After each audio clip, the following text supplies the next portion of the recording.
Hi friends, இன்றைக்கி நம்ம water மெலனை வச்சு சுவையான ஐஸ்கிரீம் தாங்க செய்ய போகிறோம். எப்படி செய்கிறோன்னு பார்த்துலாங்க. வாட்டர் மெலன் நம்மளுக்கு தேவையான பீஸ் அரிஞ்சு ஃப்ரீசரில் ஒரு 4 ஹவர், அப்படி இல்லைன்னா நைட்டு வச்சுட்டு கூட காலையில் எடுக்கலாங்க. எடுத்து பார்த்தீங்கனாலும் உங்களுக்கு நல்லா தெரியும், நல்லா ஐஸ் கட்டி மாரி மாறி இருக்கும். தட்டினா கூட உடையாது.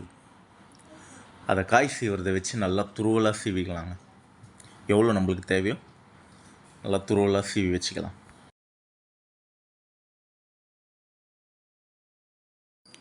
நல்லா துருவலாக சீவி ஒரு பவுலில் மாற்றி வச்சுக்கலாங்க. இப்போ நான் அமுல் ஃப்ரெஷ் க்ரீம் தாங்க எடுத்துக்கிறேன். கொஞ்சம் ஸ்வீட்டும் கொடுக்கும், பார்க்குறதுக்கு கொஞ்சம் கலர்ஃபுல்லாகவும் இருக்கும். எவ்வளோ தேவையோ அதை சேர்த்துட்டு அதுக்கப்புறம் சாக்லேட் சிரப்பு கொஞ்சம் சேர்த்துக்கிறேங்க. அதுவும் கொஞ்சம் கலர்ஃபுல்லாக இருக்கிறதுக்கு, ஸ்வீட்டு கொடுக்குறதுக்கும் சேர்த்துக்கணுங்க.